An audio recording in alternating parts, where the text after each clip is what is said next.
Nogironligi bor bo'lgan shaxslarning sport bilan shug'ullanishdagi huquq va imkoniyatlari.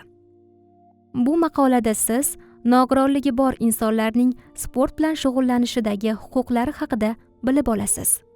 O'zbekiston Birlashgan Millatlar Tashkiloti BMTning nogironlar huquqlari to'g'risidagi konvensiyasini qabul qildi. Nogironlar huquqlari to'g'risidagi qonunning 27 va 30 moddasida nogironligi bor insonlarning bo'sh vaqtini foydali o'tkazish, dam olish, sport bilan shug'ullanishdagi huquqlari belgilangan. 30 moddaga ko'ra, O'zbekistondagi nogironligi bor insonlar boshqalardek sport musobaqalarida ishtirok etishi uchun zarur shart-sharoitlar bilan ta'minlanishi kerak. Prezidentning 2021-yildagi 51-14 sonli qarori nogironligi bor insonlarning xalqaro sport musobaqalarida qatnashishini ta'minlash uchun qabul qilingan. Qarorga ko'ra, barcha turdagi sport zallarida nogironligi bor insonlar uchun alohida bo'limlar tashkil etildi. 2021-yil 1-sentyabrdan boshlab O'zbekistonda Sport hamma uchun loyihasi amalga oshirilmoqda. Sport hamma uchun loyihasining maqsadi jismoniy nogironligi bor insonlarni parasport turlari bilan shug'ullantirish, ijtimoiy qo'llab-quvvatlash, jamiyatga qo'shilishini ta'minlash. Barcha davlatlarda 3-dekabr Xalqaro nogironlar kuni deb belgilangan. 3-dekabr Xalqaro nogironlar kuni munosabati bilan har yili O'zbekistonda para-stol tennis, 5x5 futbol, gandbol, para-yengil atletika, para-powerlifting, para-badminton, shaxmat va boshqa sport turlari bo'yicha musobaqalar o'tkaziladi.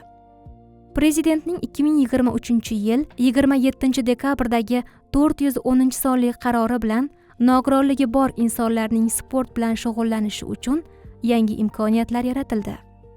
2024-yil aprel oyidan boshlab nogironligi bor insonlar nuroniylar maskanlari va mahalla guzarlarida doimiy ravishda sport tadbirlariga jalb qilinmoqda.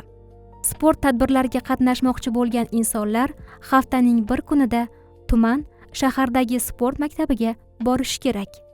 Nogironligi bor insonlarning sport maktabiga borish kunlari Inson ijtimoiy markazi tomonidan tasdiqlanadi. Vazirlar Mahkamasining 2024-yil 11-martdagi 123 sonli qaroriga ko'ra, o'zgalar parvarishiga muhtoj insonlar, yolg'iz yashovchi keksalar, nogironligi bor insonlar, nogironligi bor insonga yordamchi insonlar davlat sport tadbirlariga bepul kirishadi. Qarorga ko'ra, davlat sport to'garaklarida o'zgalar parvarishiga muhtoj yolg'iz insonlar, yolg'iz yashovchi nogironligi bo'lgan insonlar bepul shug'ullanishi mumkin. Sport mashg'ulotlariga qatnashish uchun yo'llanmani Inson ijtimoiy xizmatlar markazi beradi. Paralimpiya qo'mitasining viloyatlardagi bo'linmalari, sport bilan shug'ullanadigan binolar haqida, inson markazlari, mahalladagi ijtimoiy xodim, yordamchi ishchilarga har doim ma'lumot beradi. Sport zal nogironligi bor inson yashaydigan joyga yaqin bo'lishi kerak. Yordamchi ishchilar o'zgalar parvarishiga muhtoj insonlarning sport zallariga borib kelishiga hamrohlik qiladi. O'zgalar parvarishiga muhtoj nogironni sport zallariga yo'naltirish tartibi, parasport o'yinlari tasnif qoidalari va prinsiplariga ko'ra sport zallariga yo'naltiradi. Nogironligi bor inson haqidagi ma'lumotlar har 15 kunda Paralimpiya qo'mitasining viloyat bo'linmalariga kiritiladi. Paralimpiya qo'mitasi nogironligi bor insonlarga mos sport zallarini tanlab, ma'lumotlarni inson markaziga yuboradi. Inson markazi o'zgalar parvarishiga muhtoj nogironligi bor insonga kerakli sport zalga yo'llanma beradi. Inson ijtimoiy markazi ishchisi nogironligi bor insonning sport bilan shug'ullanishi qanchalik zarurligini aniqlaydi. Inson ijtimoiy markazi ishchisi nogironligi bor insonga sport bilan shug'ullanishi kerakligini o'zgalar parvarishiga muhtoj shaxsning muloqot qilishi va dam olishi sohasini baholash asosida aniqlaydi. Prezidentning farmoniga ko'ra, adaptiv sport turlari assotsiatsiyasi tashkil qilindi. Adaptiv sport bu jismoniy nogironligi bor insonlarga moslashtirilgan sport. O'zbekistondagi sport tashkilotlari. O'zbekiston karlar sporti federatsiyasi.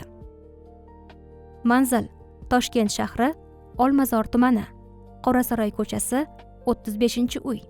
Telefon: 94 kodi bilan 748 79 63. O'zbekiston ko'zi ojizlar sport federatsiyasi. Manzil: Toshkent shahri, Olmazor tumani, Kichik Halqa yo'li, Taraqqiyot mahalla fuqarolar yig'ini, 7A uy. Telefon: 99 kodi bilan 868 00 00. O'zbekiston maxsus olimpiadasi. Manzil: Toshkent shahri, Yunusobod tumani, Sharof Rashidov Shoh ko'chasi, 16-uy. Telefon: 71 kodi bilan 205 5205.